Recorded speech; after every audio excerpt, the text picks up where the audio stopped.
Hi guys, this is the fourth and final video of my 4 basic simple rider techniques to keep you fast and safe on track days or club races.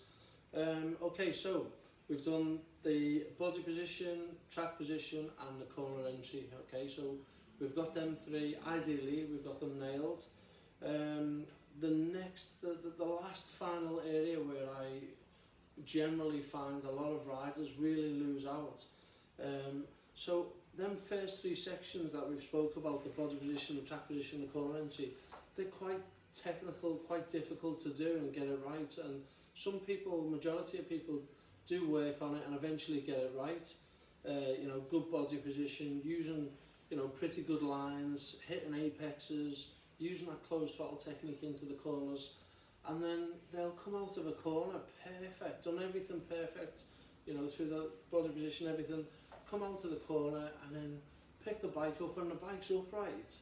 They'll just tickle the bike through the gears, so they'll only rev the bike to you know, half the rev range, and I'm like this right up the back of them because they're not revving the bike out to the maximum. Okay, so to help each corner link together, it's so much easier, and this body position and everything to flow. And you often hear riders say get a rhythm, they struggle to find a rhythm. Now the easiest way to find that rhythm and join these corners so they link up fast and easier is as simple as this. Don't be afraid to rev your bike to the maximum RPM in between the corners. Okay, so whether it be a straight or whether it be just 200 yards from one corner to the next corner, and you might be changing body position at the same time, you might be adjusting your line, so there's a lot of things going on, but don't be afraid to rev the bike out to the maximum. Okay, so what's going to happen? The bike's upright, so I'm not saying get on the gas as hard as you can on the edge of the tyre. I'm saying when the bike's upright and you're out of the corner, don't be afraid to rev the thing right to the maximum. And I always say, every bike's all got rev limiters on. If you've never taken your bike to the rev limiter before, I recommend do it once or twice, just so, I'm not saying look at the rev counter when you do it, always watch where you're going, don't look at your rev counter, but listen to the sounds of your bike and get used to the sound of the bike where it comes, where the rev limit comes in. And I generally say shift about 1500 revs before, 2000 revs, 1500 revs before the rev limiter is probably an ideal place to shift and change gear.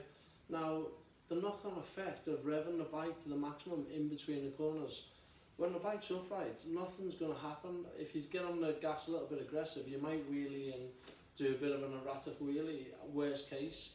But the knock-on effect of it is you're going to arrive at that next corner that little bit faster. Okay, so yeah, okay, you've arrived at the next corner a little bit faster.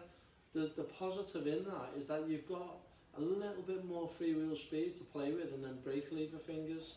So when we hit the brakes, and going back to the video 3 that I've just explained in the corner entry, by revving the bike to the maximum in between the corners, when you do hit the brakes into the next corner, you've got that little bit more freewheel speed to play with.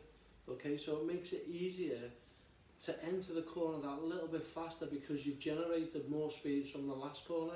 So it's all about trying to link each corner together as fast as possible. So don't be one of them riders where you nail everything, you do the body position right, you hit the apex, you've got your knee down, you look cool, but then you pick the bike up in between and you're scared to rev your bike out.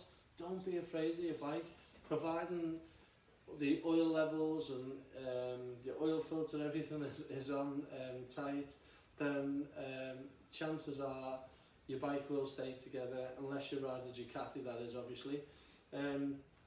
Yeah, most bikes, all bikes will be safe to rev them to the rev limiters, or I'm not saying rev it to the rev limiter every single time because that'll hold you back, but just to get yourself used to revving the bike out to the maximum, I would recommend rev it to the rev limiter down the straight, just so you can get that feel and that sensation of revving the bike to the maximum, so you're not afraid to rev the bike hard in between the corners. So as I said guys, the knock-on effect is you'll enter the next corner that little bit faster. Yeah, okay, you might have to brake a little bit earlier, a little bit harder, or over a greater distance, but you'll have that extra little bit of speed to play with and then brake lever fingers to enter that corner, that next corner, that little bit faster. And as I said, ultimately all the corners flow and link up nicer the harder you rev your bike from one corner to the next. But this particular area I'm talking about, guys, is I wouldn't really recommend trying this until you've got the first three that I've already explained somewhere where you need to be. So as I said, your body position needs to be correct first, then work on your track position and your lines and hitting apexes and your entry and exit points. Then you want to work on your corner entry with the closed throttle technique. And then this one, which I call it simply free speed. It's speed for nothing in between the corners. So to work on that free speed is the easiest one in my opinion. Now I know it's easy me standing here saying, yeah, just rev the bike out to the maximum. I understand it's a confidence thing when we get out there, and it's a mental thing in your head to get your bike to be able to rev out to the maximum.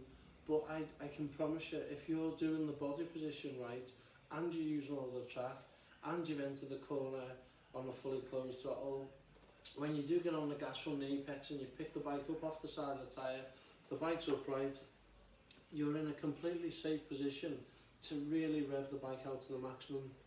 But as I say, you must get them first three right before practicing this final step. It is, if you're working on lap times, this is the easiest area of track day riding or club racing where you'll make the lap time up, is that free speed, getting on the gas hard in between the corners. It'll then improve your braking and it'll improve your corner entry speed. So be brave, guys, and best of luck again.